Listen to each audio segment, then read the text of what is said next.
Hello, everybody. Welcome to a new episode of the Dissenter. I'm your host, Ricardo Lopes, and today I'm joined by Dr. Azim Shariff. He is Associate Professor and Canada Research Chair at the University of British Columbia. He is a social psychologist whose research focuses on where morality intersects with religion, cultural attitudes, and economics. Another rapidly expanding part of his research looks at human-technology interactions and the ethics of automation, including self-driving cars. So, Dr. Sharif, thank you a lot for taking the time to be on the show. Oh, very happy to be here. Okay, great. So today we're going to have another conversation, at least for me. I'm going to have it on the show about the cognitive science of religion, which is really a topic that interests me quite a lot. So, and I've already had, for example, Dr. Robert Macaulay on the show, who is one of the founding figures of the field, right? So, but I would like to ask you first, for you personally, what would you say is perhaps the importance of a field like the cognitive science of religion, not only to approach how we study religion, but also perhaps to provide a new approach to try to integrate the humanities with the sciences? Yeah, that's a good question. So religion is such a fundamental part of human life, and it has been for a very long time, which means you've had a lot of people speculating about the role that religion plays in society and what the causes of religion are. And that goes back to people in the humanities before Plato, right? So you have philosophers talking about this for a very, very long time. You have authors talking about this for a very long time. You have Voltaire, Dostoevsky, all these people in the Western canon. You have people in China talking about it for a long time. And they've asked a whole bunch of questions and proposed a whole bunch of very interesting theories to answer them. What the science of religion, and I'll say that a little more broadly than the cognitive science of religion, because there's more to it, I think, than just the cognitive science of religion, but the science of religion in general allows us to now empirically test those and other theories. So it allows us to actually find more rigorous answers to questions that have been posed for a very long time. And in that sense, it's extremely valuable. And in a way, you can kind of think about science in general as that point, right? Which is, there's this field of philosophy called experimental philosophy, which arose, I guess, about 20 years ago, 15 years ago, which sought to empirically test a bunch of specific philosophical questions. And it was interesting that they gave the name experimental philosophy because, in a way, that's what all science is, right? It's a way of taking empirical methods and applying them to the types of questions which have animated scholars for a very long time. And so what you see in the science of religion is sort of a microcosm of what you see in science in general. Mm-hmm. Right. Okay. So with you particularly, I would like to focus on the more prosocial and moral aspects of religion, because I'm going to explore others with other people from the area, let's say. And let's start with this. Big gods and the role that big gods played in human societies. And I don't know where exactly would you like to start by when it comes to addressing that question, because people, I guess, that tend to associate big gods with something that played a role in trying to maintain social stability when we started creating during our evolution societies that were, in terms of number of people, beyond a certain threshold. And I'm not sure if we could put that threshold at the Dunbar's number, that is around 150 people or so. But they associated more with big societies and trying to have perhaps a social mechanism. I'm not sure if it works as a social institution or not, to keep control over people's behavior and try to promote in-group cooperation. But on the other hand, there are also some more traditional societies that have been studied in islands of the Pacific that are not exactly agricultural societies, but are perhaps bigger than the 150 individuals, where they already have moral gods, or gods that moralize people's behavior and that are interested in their behavior specifically. So, I mean, where should we start here? Yeah, well, so there's a lot in there, and I'm assuming that your audience, having watched your previous interviews, have some knowledge of what you're talking about there. But there's a lot that you encapsulated in there. I guess one thing to mention at the outset is that the term big gods is a shorthand, and it's maybe an overly simplistic and overly black and white shorthand for what the theory generally is. The broader version of the theory, which is rooted in cultural evolutionary theory, which probably you've talked about before in your interviews, but I'll give a quick rehash. Yes, I've had Robert Boyd, Peter Richards, and people like that on the show. So let's assume that people understand what cultural evolution is. Basically, the idea that there are ideas, technologies, social arrangements which emerge and spread because they offer some sort of social utility to sustaining a culture. So the broad idea is that there are many aspects of religion that are these types of cultural innovations which lend themselves to sustaining their societies somehow. And within that idea, and again, religions are these broad things, they encapsulate a bunch of these different technologies and ideas and social arrangements.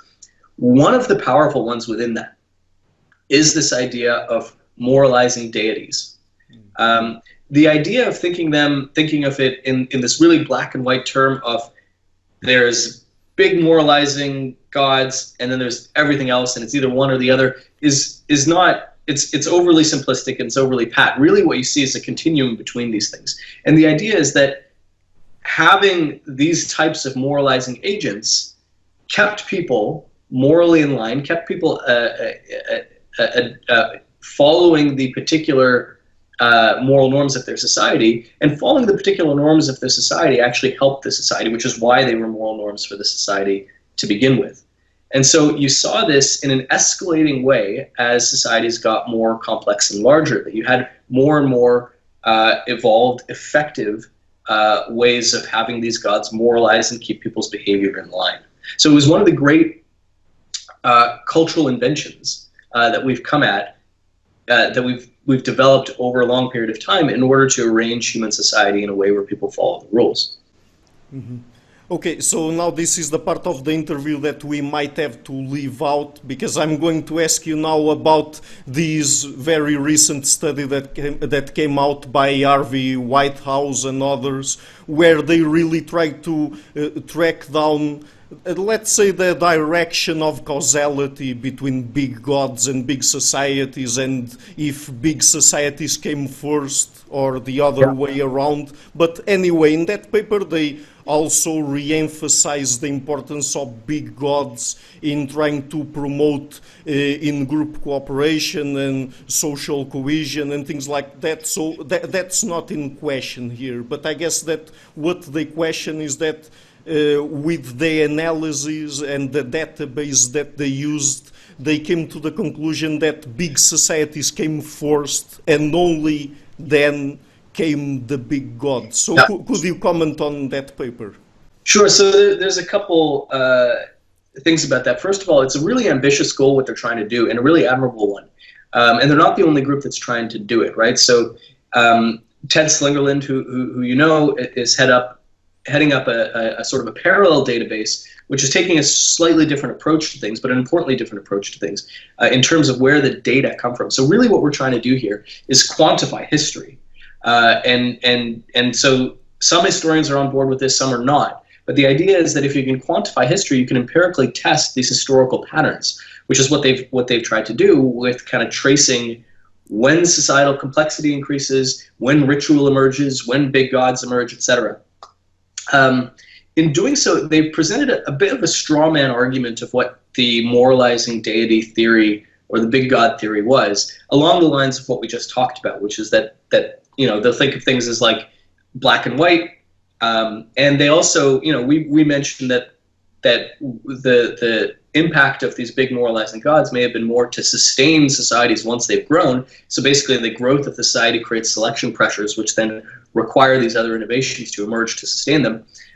So there is a bit of straw manning in terms of our theory, but I think there are more serious challenges in terms of the nitty gritty of their coding and data analysis. And depending on when this airs and depending on whether this bit is included, this might have all been revealed by now. Right now, we're in the process of looking at all of this. This is, Joe Henrich is sort of heading up a team which is looking very carefully at their data analysis, and there might be some actually significant flaws there. Which isn't to say that their theory is not true, but it is to say that maybe this is not the best evidence for what they're claiming. I think the approach of this quantifying history is very promising and will reveal many, many insights in terms of the order of these things and thus the causal nature of these things in the future. Mm-hmm. And I mean, going down to the details, what are perhaps the importance of us really determining the direction of causality here, or the order of events? That is, if big gods or big societies came first. Because, I mean, it seems to me, and as I said in the paper, they re-emphasize this point, that really big gods still played a very important role in the societal aspects that we already talked about. So they're not denying that, but what is really the importance of we knowing that big gods or big societies came first, historically speaking? Yeah, it's a good point. So on the one hand, it's just interesting, right? It's interesting to understand our history. I've always been really interested in,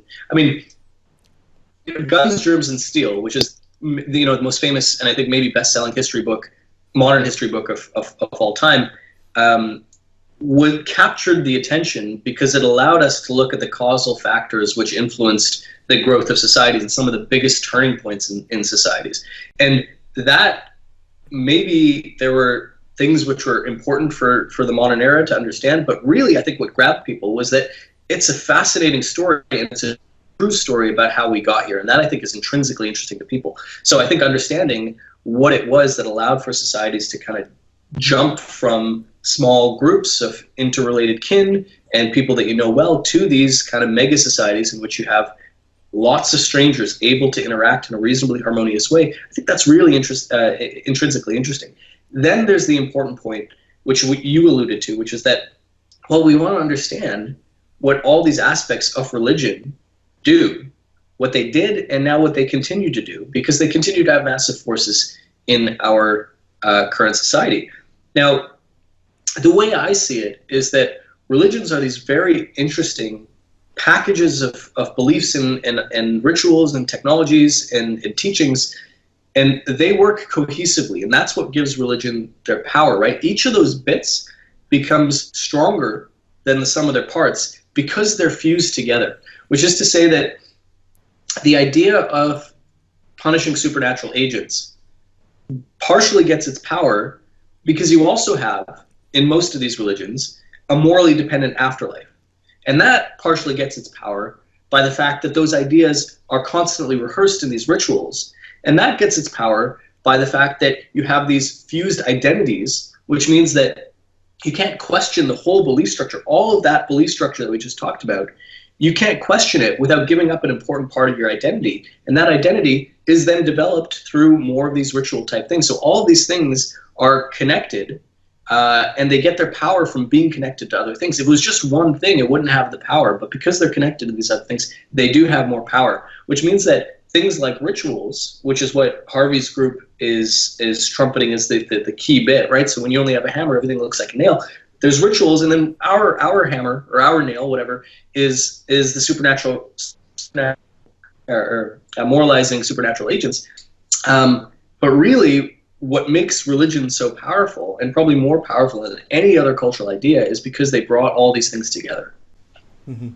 So you've just used the term or an expression that is punishing supernatural agents or beings that I think is really crucial here for us to explore, because that is really a crucial part of it, that people have to feel the threat of punishment for the effects of big gods to work, right? I mean, does it work quite as well if the god is benevolent, for example?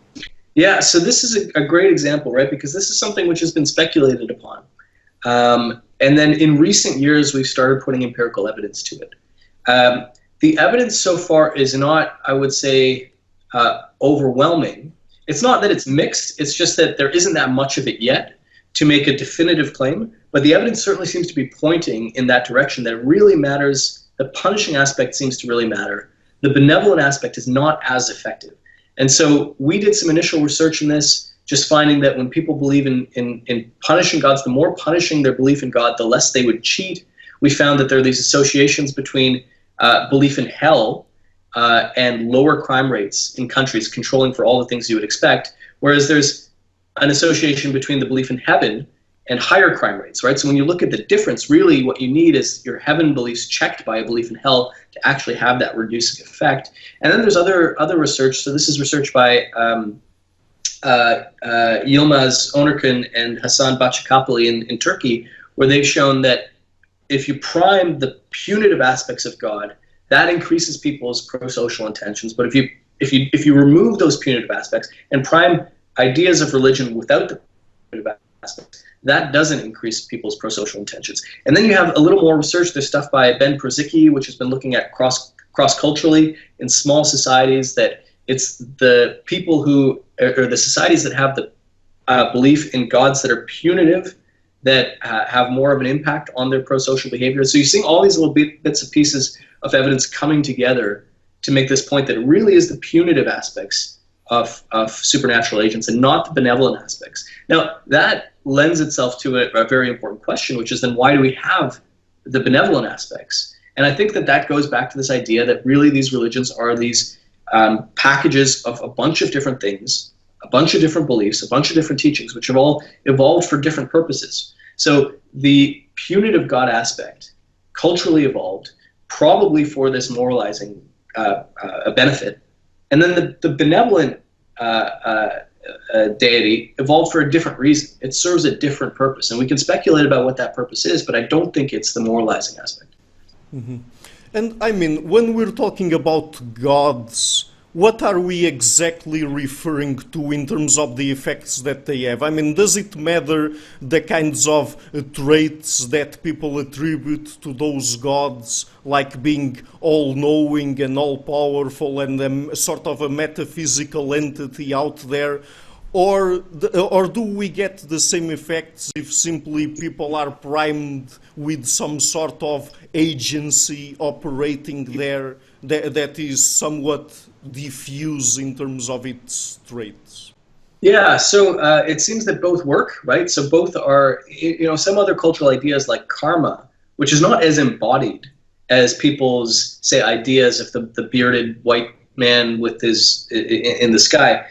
They have similar effects, right? And this is new research that we've been doing. It's headed by Sindel White, who's a doctoral student at UBC, which is showing that priming karma, has very, very similar effects.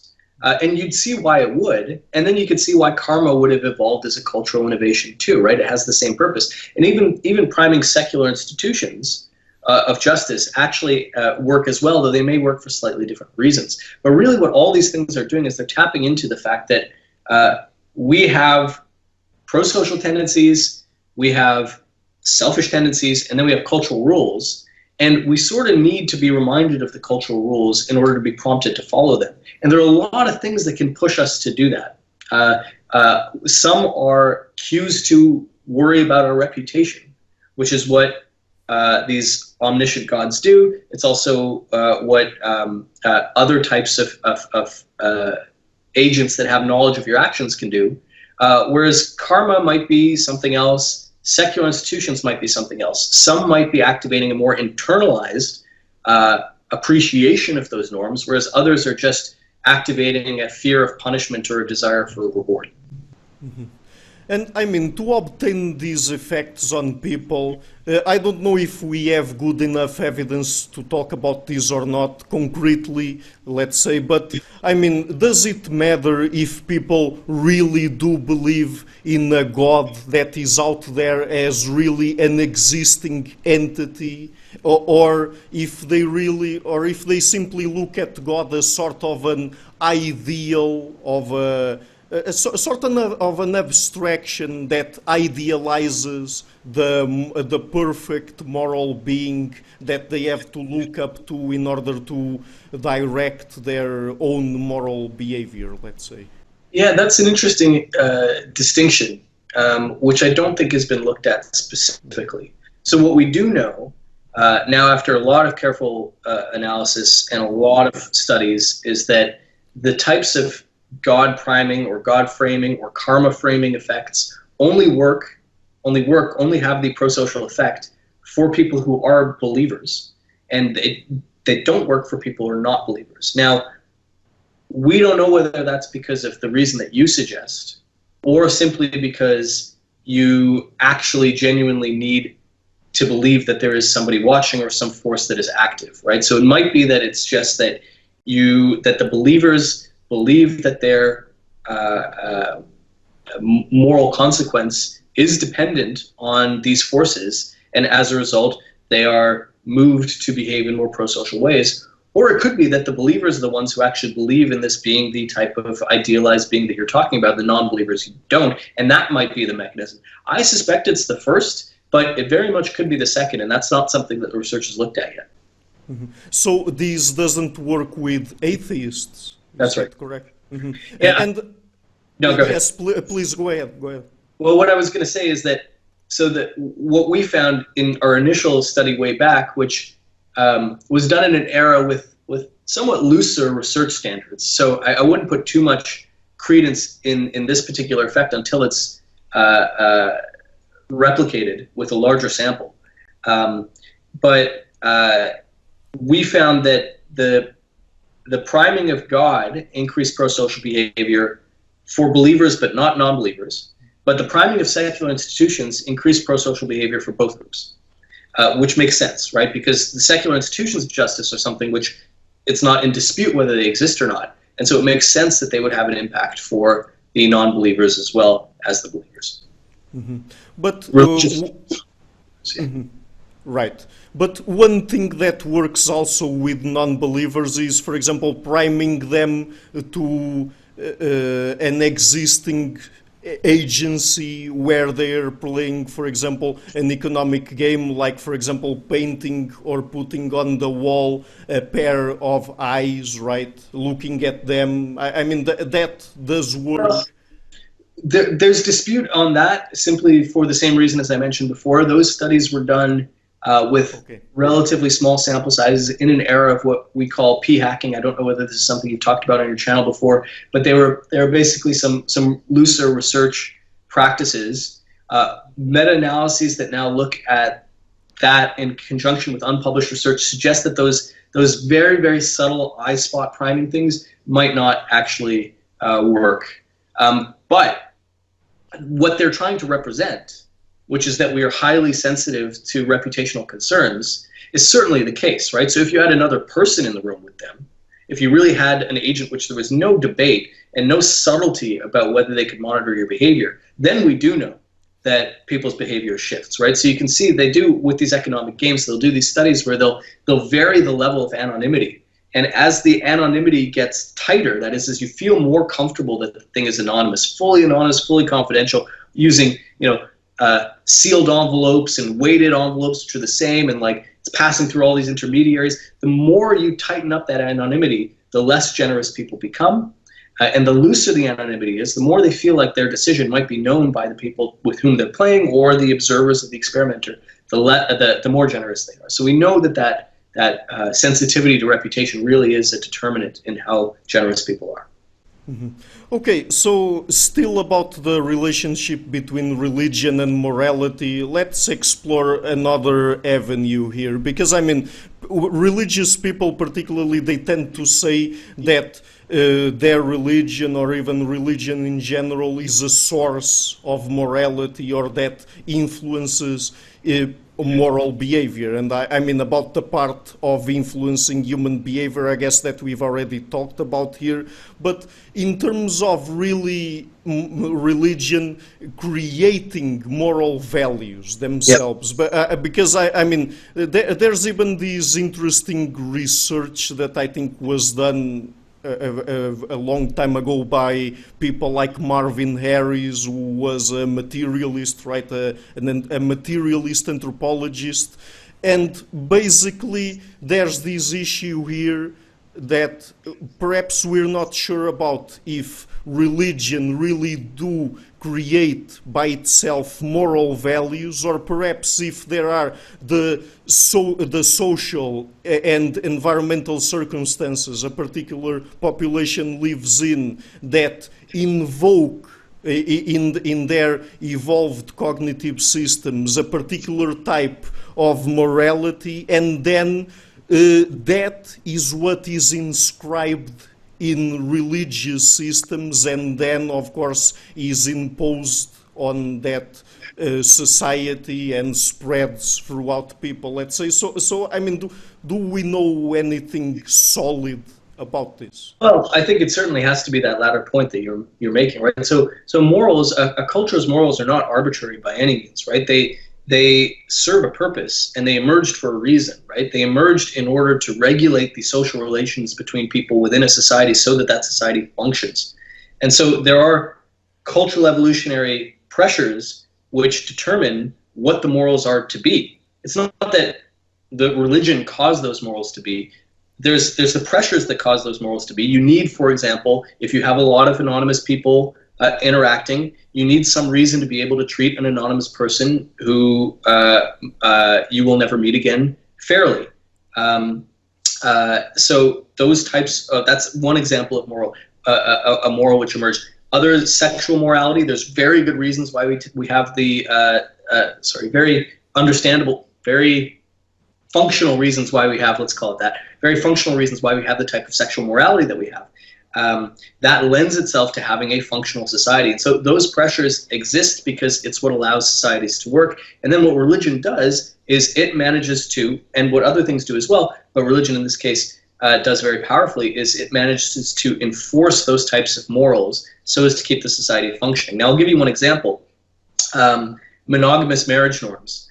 So the idea of one person being tied to one person, let's say more commonly it's one man tied to one woman, has not been a very common idea across the vast spectrum of human societies across history. Today, it's an extremely common idea. It seems like the most obvious thing in the world because we're embedded in societies which have that particular norm. But it actually was a cultural innovation, and it was a cultural innovation for a particular reason. That suppresses intrasexual competition between males. If you don't have that, what you have is many, many males competing to have access to a large women who are tied to that literally tied there, romantically tied to the one male. So you can have like a few males who are at the top of a hierarchy who each have many, many wives. And what that means is then you have a massive sexual underclass of men who have access to no women, because all the women are married to the men at the top, which makes them extremely dangerous people because they're desperate and they're violent and they're willing to do a lot of risk-taking, both to themselves at their own peril as well as to the peril of everybody else. And so it creates a very violent, unstable society. So one of the cultural innovations is, well, if you have these monogamous marriage norms where you can have one man and one woman tied together, not literally tied together, then what that allows for is this more stable and harmonious society.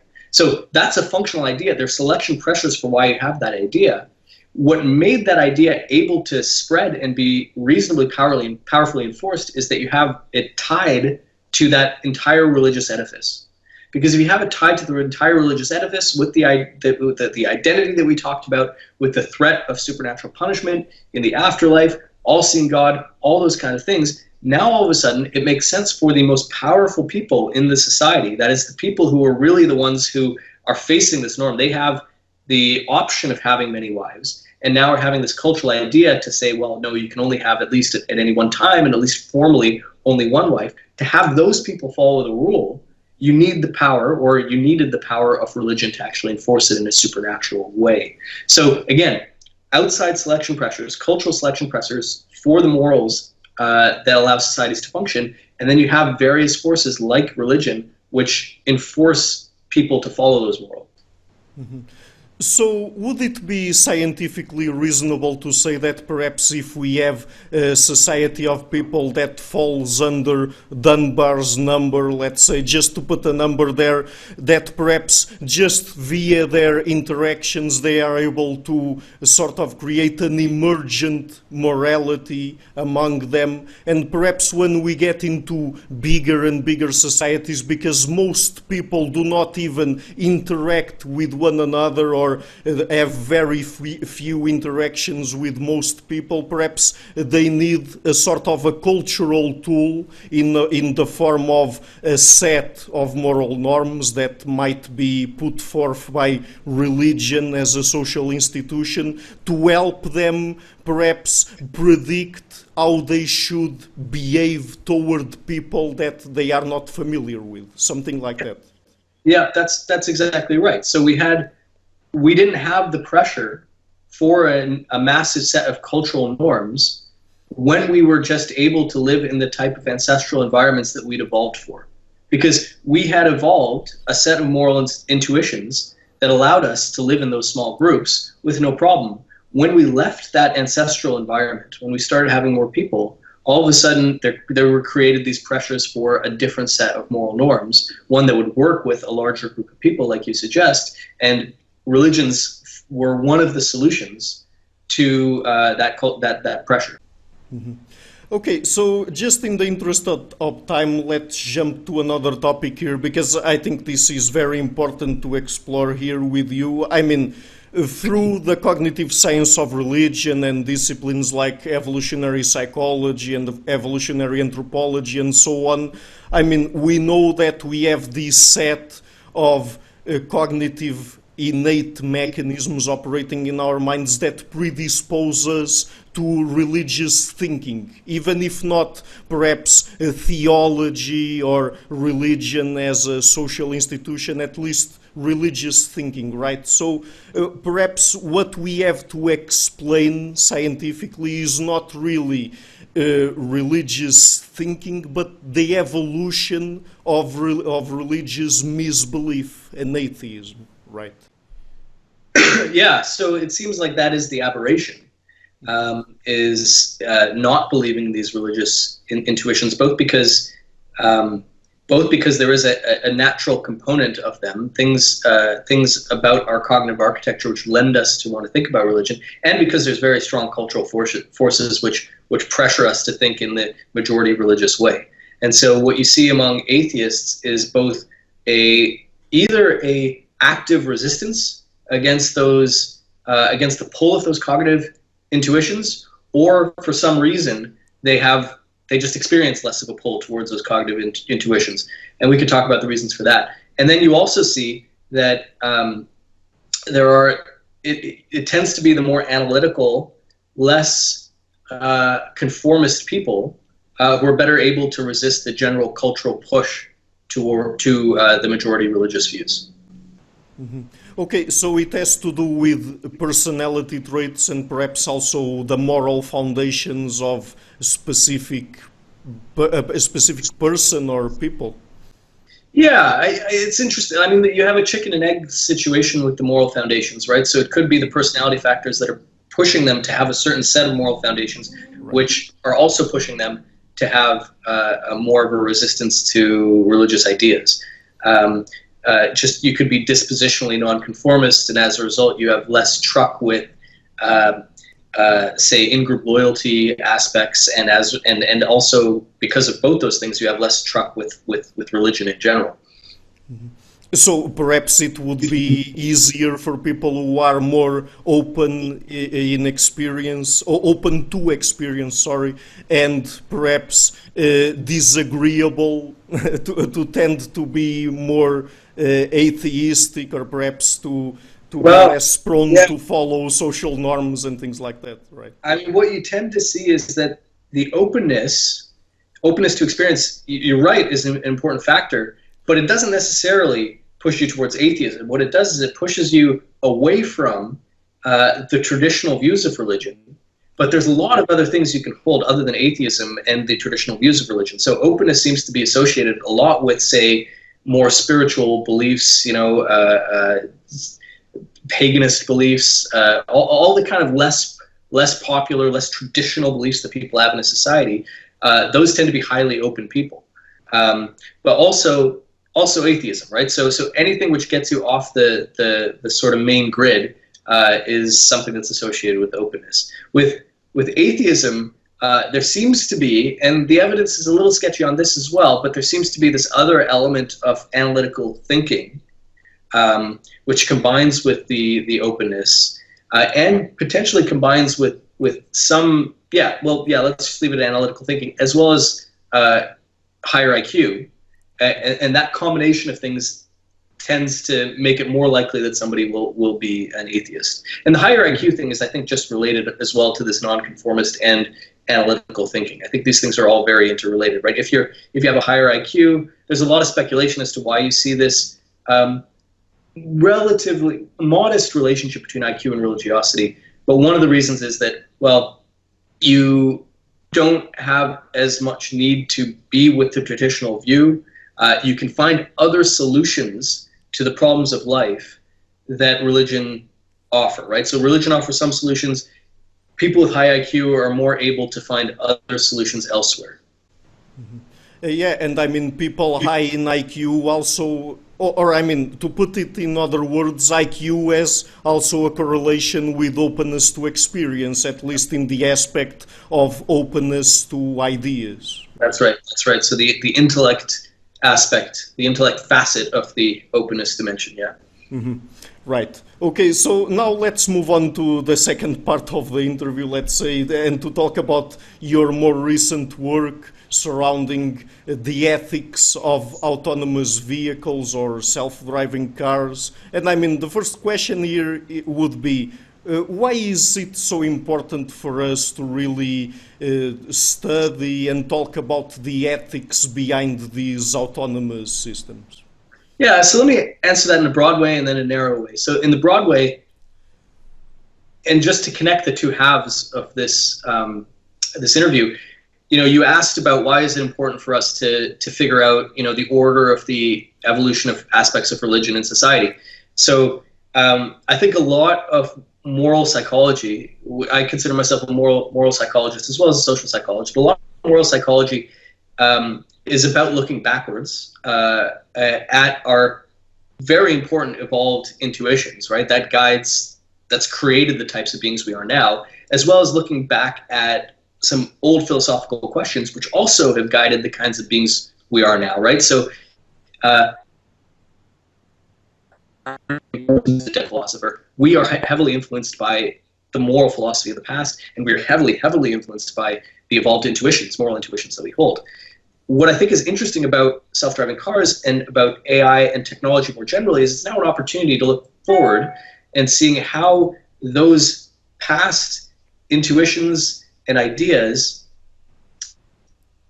interact with, collide with these new emerging technological and social trends. And I find that really, really interesting, but also very important, because we're going to go through a lot of changes. We're going to go through some rapid technological and social changes, and understanding how our morality interacts with that will help us predict how people are going to react to that.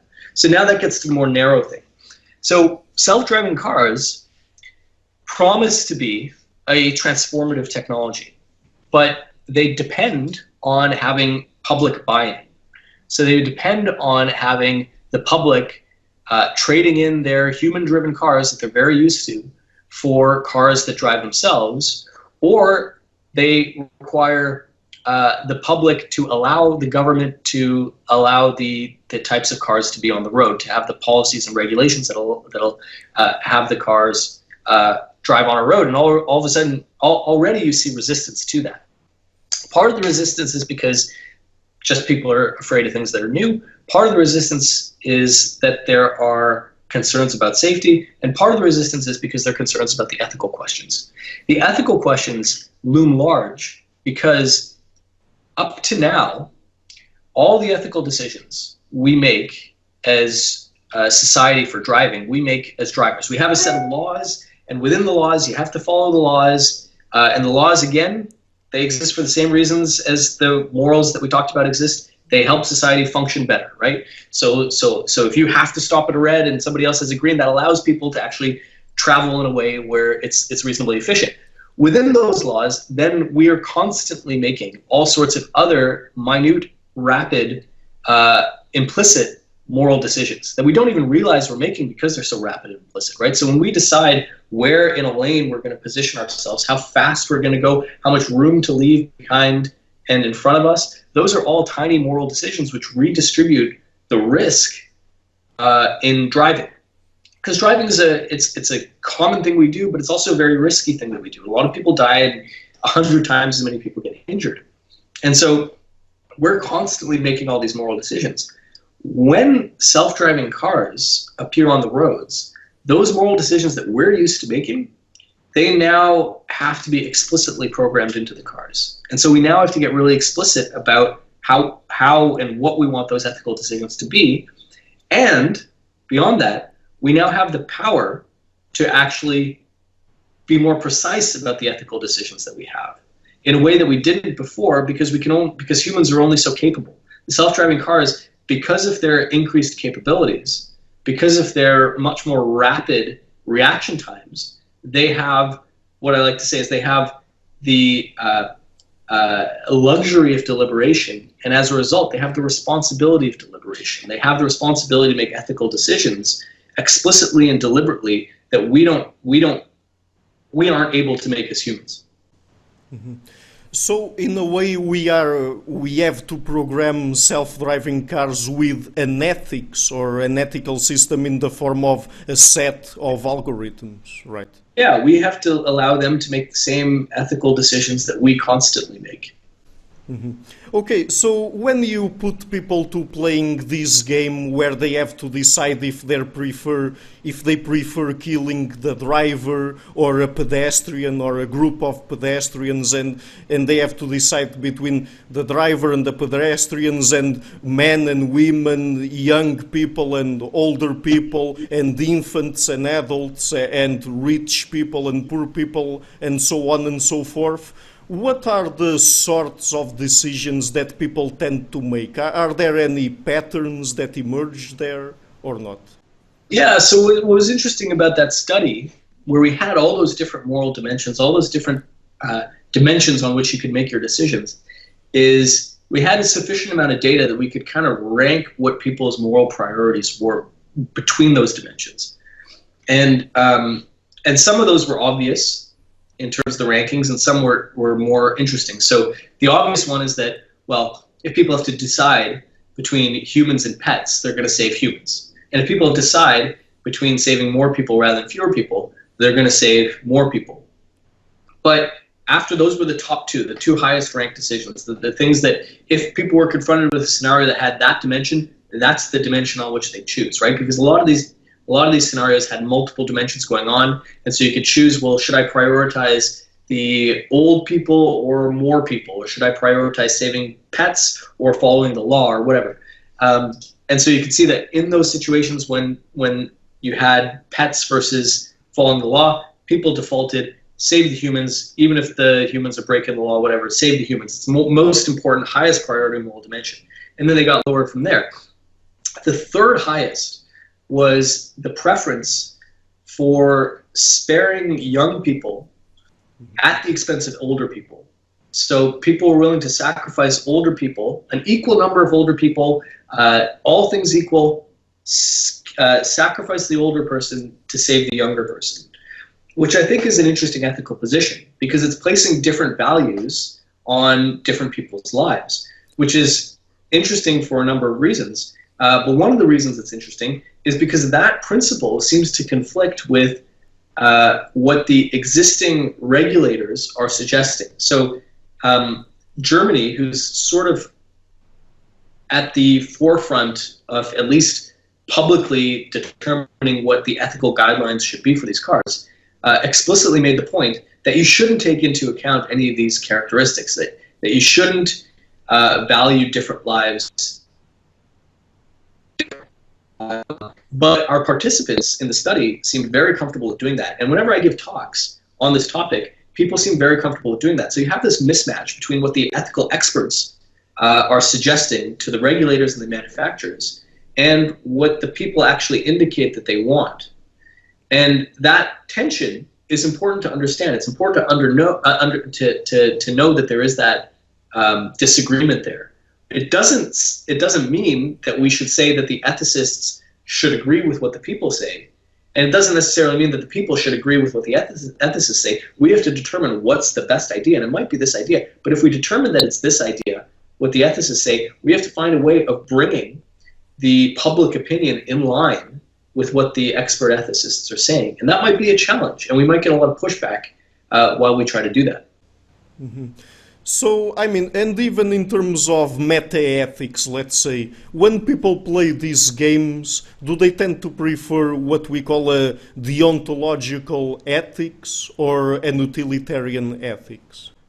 So, generally, they seem to prefer the utilitarian ethics. When they're operating from a God's eye view, they're where it's third parties involved and you're making the decision about who's going to affect whom.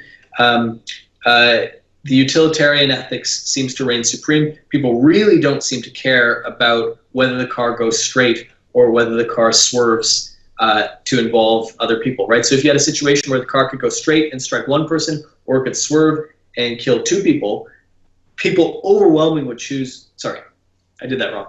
So whether it could go straight and impact two people or swerve and impact one person, people overwhelmingly would say that the car should swerve and impact the one person, which again is interesting because what the lawyers involved in the self-driving car in the early stages of automobile automation right now are talking about, at least from the ones I've talked to, is entirely based on whether they should go straight or swerve. And they say you should never swerve.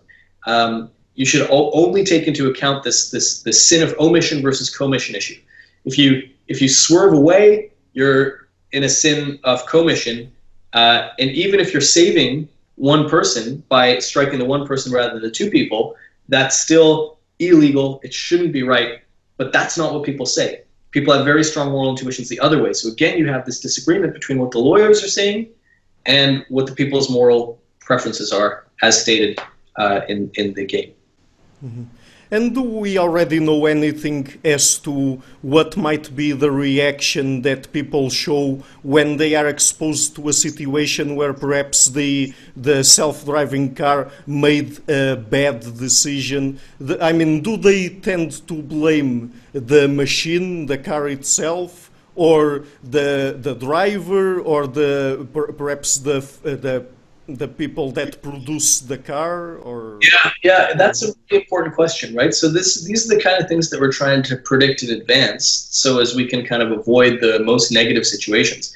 The research we've done so far has looked at the basically the era of shared control, right? So it's not going to be, unfortunately, it's not going to be that we can just flip a switch and go from fully human-driven cars to fully autonomous cars on the road. There's going to be a long era in which there are these types of shared control. We already see this, right? So we already see, in the case of Tesla's autopilot, it's a shared control system, which is that if you're on the highway, the autopilot will drive you, but if something comes up, if you have to turn off the road, if you have to get off at an overpass or whatever, you're supposed to take over, right? So there's shared control, and you're supposed to be monitoring the car the whole time, right? You're supposed to have your hands on the wheel, and you're supposed to be kind of looking out to see if you need to take over.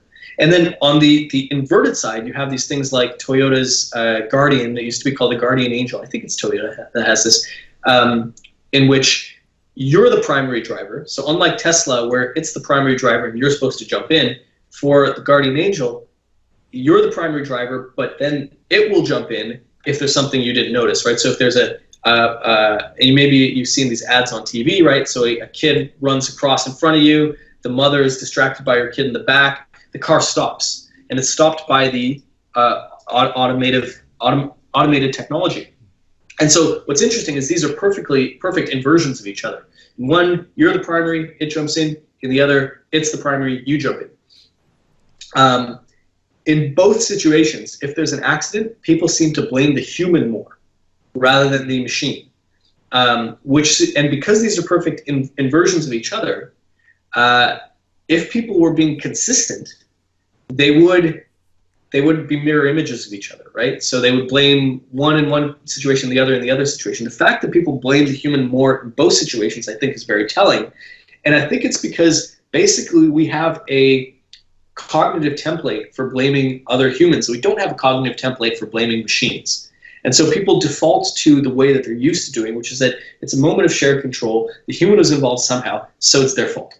And it's going to be interesting to see in this very long era of increasing shared control, if what we're seeing in the data actually bear out in how society responds and the law responds to those moments of shared control. You see it in examples already, right? So when there were these Tesla crashes in the autopilot situation, people really looked for reasons to blame the human that was involved. They would say, oh, he was watching, some movie on his phone while this happened, or he was asleep.